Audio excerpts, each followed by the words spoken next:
Tudo bem com você? Hoje é dia de aula de ensino religioso. Meu nome é Tassiana Brasil, este é um conteúdo para o 6º ano do ensino fundamental. E qual que é o tema da nossa aula de hoje? Os ritos repetem os mitos? Ah, tá, professora, repetem 4 letras. Não, vou explicar isso com mais cuidado para vocês. Mas primeiro vamos falar sobre a habilidade que nós vamos trabalhar hoje, que são essas duas aqui. É a 19 e a 07. Investigar os elementos constituintes das religiões e estabelecer e exemplificar a relação entre mito e rito e a presença de símbolos nas práticas celebrativas, familiares e das comunidades de diferentes culturas e tradições religiosas, especialmente das matrizes de formação do povo brasileiro. Então, pessoal, relembrando conceitos, você já leu o PET? Não leu o PET? Então, abra o seu PET. Não sei onde está o ensino religioso do PET? Não, sem problema. Abre de trás para frente. O nosso é o último conteúdo. E nós vamos reler aquilo que está lá no inicinho do PET. Vamos lá. Lembrar o que é mito? Vamos lembrar? Um mito é uma narrativa fantástica que possui o objetivo de explicar a origem de tudo o que existe e é considerado importante para um determinado povo. Os mitos cumprem o papel de ensinar, através de histórias repletas de simbolismo que relacionam elementos sobrenaturais com a vida dos seres humanos, dando lições sobre como se deve viver. Essa abelhinha sabe tudo, né, gente? É muito esperta essa abelhinha, então ela ajudou a gente a lembrar aqui o que são mitos. Mitos são narrativas fantásticas, quer dizer, não são narrativas comuns, não é uma narrativa científica, o mito não vai ser estudado na aula de ciências, o mito é para ser estudado na aula de ensino religioso, na aula de português quando estiver falando de literatura, porque são narrativas que têm esse caráter de falar sobre como as coisas são, de dar sentido à realidade, mas não essa precisão científica que a gente está acostumado de falar como as coisas se originaram, o que a ciência já encontrou. O mito não é para isso, não. O mito é para dar sentido, para dar beleza, para dar significado à vida e às coisas que existem. Mas, vamos lá, próxima abelhinha. Um rito é um conjunto de regras e cerimônias que se praticam em uma religião. Sua função é unir as pessoas em torno de uma cultura comum. Muitas vezes os ritos são inspirados pelos mitos e revivem seu significado do cotidiano. O que isso quer dizer? Isso quer dizer que as celebrações religiosas, os ritos, como as coisas acontecem nas religiões, são inspirados nos mitos, nas histórias que foram contadas. Ah, professora, por isso que os ritos repetem os mitos? É, por isso, porque os ritos, as celebrações religiosas, elas imitam as coisas que são contadas nos mitos religiosos, tá bom? Próximo slide. É importante saber que quando falamos dos mitos de uma religião, não estamos dizendo que são histórias mentirosas. Estamos falando de histórias cuja função se aproxima de explicar e dar significado à realidade e não de descrevê-la cientificamente. Por quê? Porque eu já vi aluno virar e falar assim: professora, eu não aceito falar que na Bíblia tem mito, porque a Bíblia é verdade. Na opinião de uma pessoa que é cristã, a Bíblia é verdade. Mas o fato de falar que existe um mito narrado na Bíblia não quer dizer que estou chamando o texto de mentiroso. Eu estou apenas falando o gênero literário e a forma como ele deve ser lido e interpretado. Então, quando eu falo sobre um mito religioso, seja um mito que está presente na Bíblia, sejam os mitos das culturas africanas e indígenas, sejam os mitos gregos, sejam os mitos nórdicos, toda mitologia, ela não é uma mentira, ela é uma forma poética e religiosa de ver a realidade. Belezinha? Então vamos continuar. O mito da criação hindu, isso está lá no PET. Isso está lá no PET. Eu vou contar um pouquinho aqui para vocês sobre o mito da criação hindu. Eu vou até mudar meu slide aqui, porque é um monte de nome diferente. E aí eu quero que vocês prestem atenção e me digam o que esse mito está tentando explicar.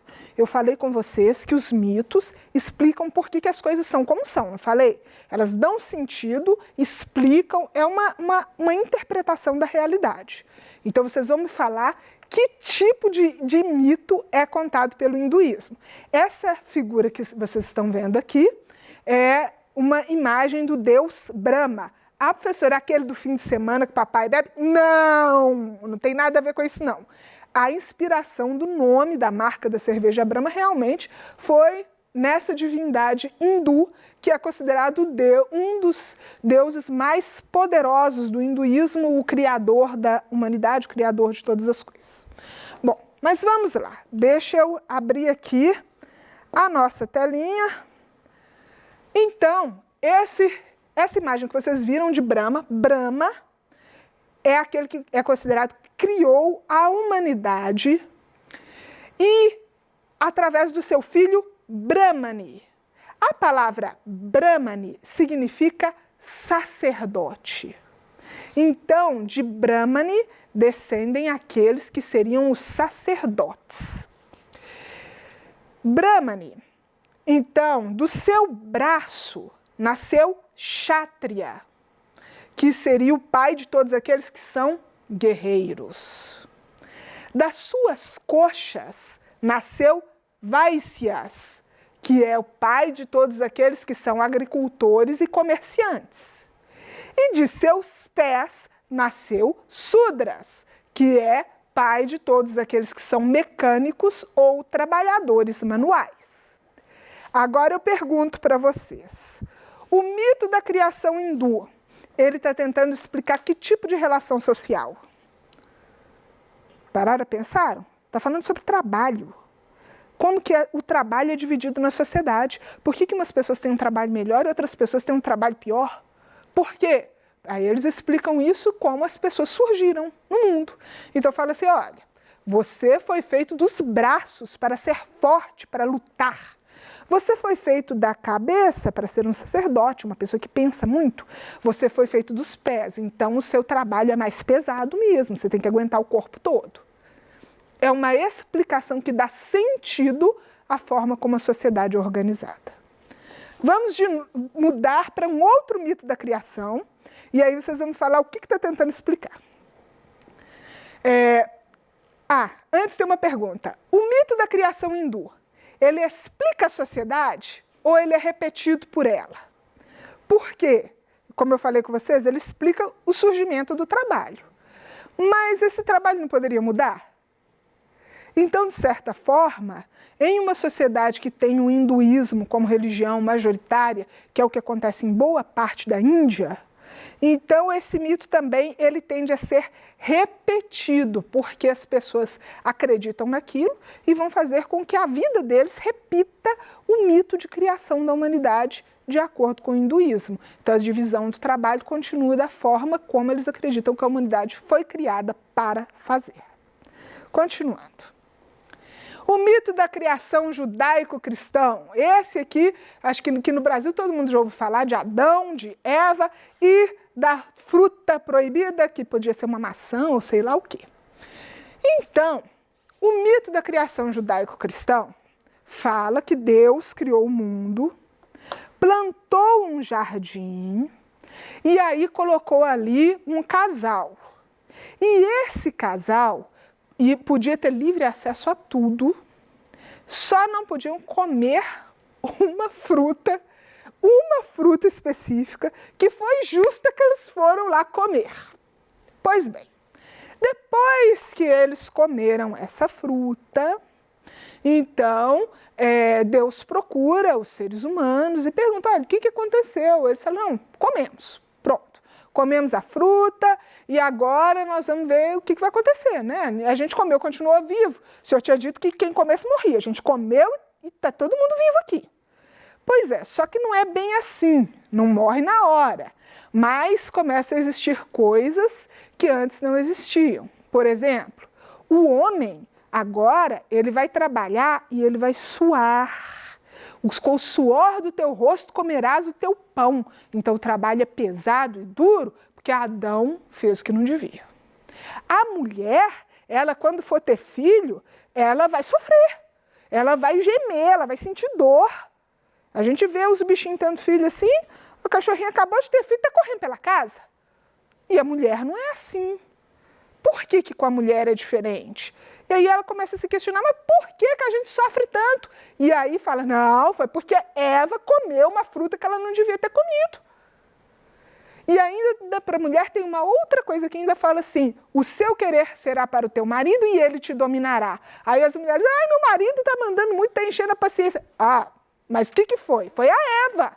A culpa é da Eva, ela que comeu a fruta que não devia e fez com que o mundo se tornasse o que é hoje. Então, eu gostaria de perguntar para vocês, na opinião de vocês, a sociedade ainda repete esse mito? No sentido de que o trabalho ainda é penoso para o homem? As mulheres, elas ainda têm dores de parto? As relações entre casais, elas ainda são conflituosas? De certa forma, sim. Então, apesar da gente ter várias coisas que aliviam, hoje em dia a maioria das pessoas não é, pelo menos nas grandes cidades, nós temos um alívio do trabalho, a gente não precisa plantar a comida que come, não precisa cuidar do bicho que a gente vai comer no almoço.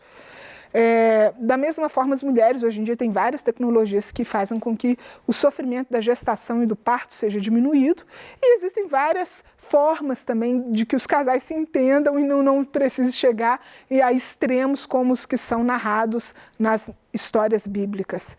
Então, o que a gente pode falar? A sociedade repete esse mito no sentido que é um mito que explica uma coisa que a gente ainda não conseguiu passar por cima totalmente, falar assim, nossa, isso nem existe mais.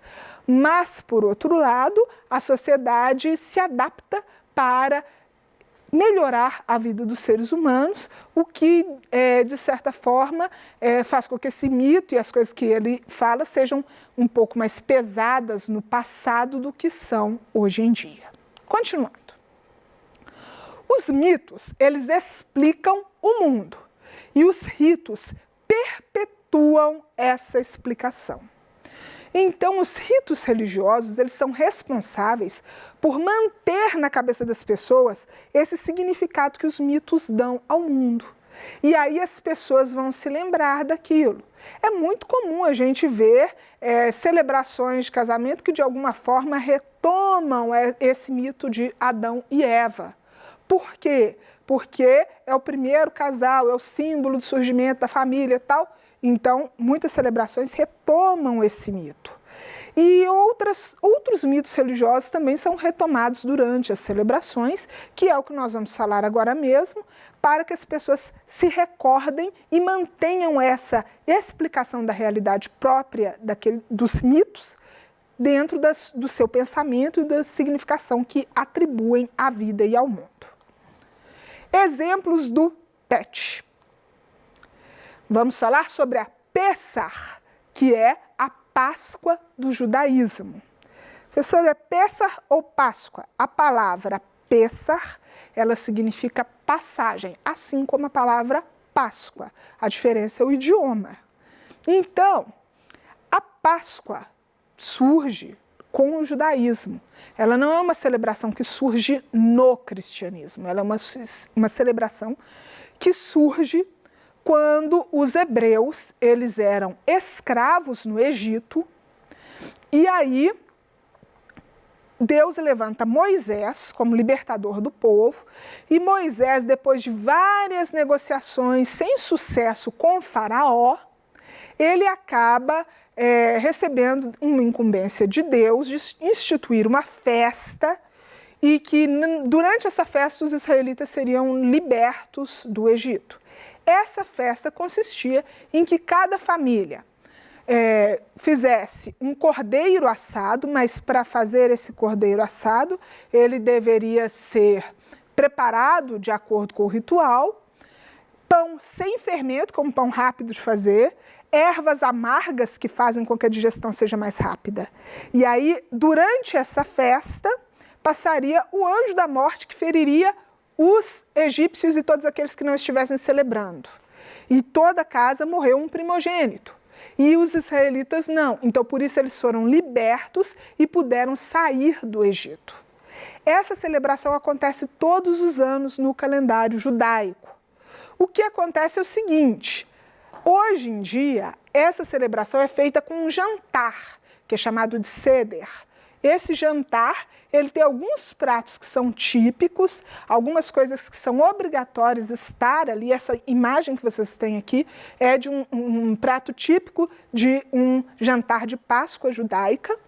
E esses alimentos são utilizados para celebrar. Durante essa noite se cantam músicas, se fazem orações e se relembram todas as vezes em que o povo de Israel foi liberto de alguma adversidade. Continuando, a Páscoa no cristianismo. A Páscoa do cristianismo é uma releitura do que é a celebração da Páscoa judaica. Jesus nasceu em um contexto, ele era judeu, ele nasceu em um contexto em que a Páscoa judaica era celebrada. E a sua última semana de vida foi durante uma semana de Páscoa. E aí, quando Jesus está ali com os seus discípulos, ele celebra um jantar de Pêssar, de Páscoa, e aí 2 pratos que são típicos nesses jantares, que é o pão e o vinho. E ele usa para instituir uma celebração que existe ainda no cristianismo, que é considerada a Santa Ceia ou Eucaristia ou comunhão, dependendo do grupo, o nome muda, que é quando se usa o pão para lembrar do corpo de Jesus e do vinho para se lembrar do sangue de Jesus. Então, a Páscoa se torna uma celebração de que Jesus morreu e, de acordo com o cristianismo, ressuscitou, e aí a Páscoa cristã ela tem esse significado. Ela é uma adaptação de uma celebração que já existia. Uma outra tradição que nós podemos falar também é a da orelha de Obá. É uma tradição iorubá, em que essa história é contada sobre Obá, que é uma orixá, e que ela era casada e seu marido tinha outras esposas e ela não era a esposa preferida. E aí ela, muito preocupada, que ela queria ser a esposa mais amada por seu marido, ela pede um conselho para a esposa, que era a outra esposa de seu marido, e ela pergunta assim, o que ela deveria fazer para o marido gostar mais dela? E aí ela responde assim, que essa outra esposa, Oxum, ela responde que preparou um prato usando sua orelha para o marido dela. Só que como elas estavam de turbante, a Obá acreditou e fez um prato usando a sua orelha para o seu marido. E aí, quando ele viu, ele ficou furioso e acabou separando dela, porque ele não ia querer comer uma orelha. Mas aí o que acontece? Hoje em dia, nos cultos afro-brasileiros, as devotas de Obá, elas dançam com a mão ou o turbante cobrindo a orelha, porque como a Obá cortou a própria orelha, ela não podia mais mostrar, ela tinha uma cicatriz no lugar. Então, hoje as devotas de Obá dançam cobrindo a orelha. Continuando, hoje nós aprendemos que os ritos religiosos são um reflexo dos mitos. Então, tudo aquilo, o que é contado nos mitos, ele acontece, é repetido continuamente pelas religiões para que esses mitos continuem sendo lembrados. Para refletir, vou trazer uma questão aqui para vocês. Essas aqui são 2 imagens de Iemanjá. Observe que essa da esquerda, que é mais conhecida, é uma mulher branca e magra, e essa da direita é uma mulher negra e gorda. São tanto quanto diferentes as 2 imagens. Nesse slide também, nós temos aqui uma imagem de Jesus, que a gente vê pintado por aí, louro, de olhos azuis, e uma imagem de Jesus feita por uma inteligência artificial com base na genética das pessoas da região. Vocês podem perceber que são bem diferentes, né? Pois é, a minha pergunta para vocês é: branquear figuras religiosas que não eram tão brancas, mas colocá-las como brancas, pode fazer com que os devotos eles se sintam na necessidade, na obrigação de se adaptar a uma estética branca, de quererem parecer brancos? Será que pintar figuras religiosas como brancas pode ter esse efeito? Reflitam depois, vocês me contem. Muito obrigada e até mais!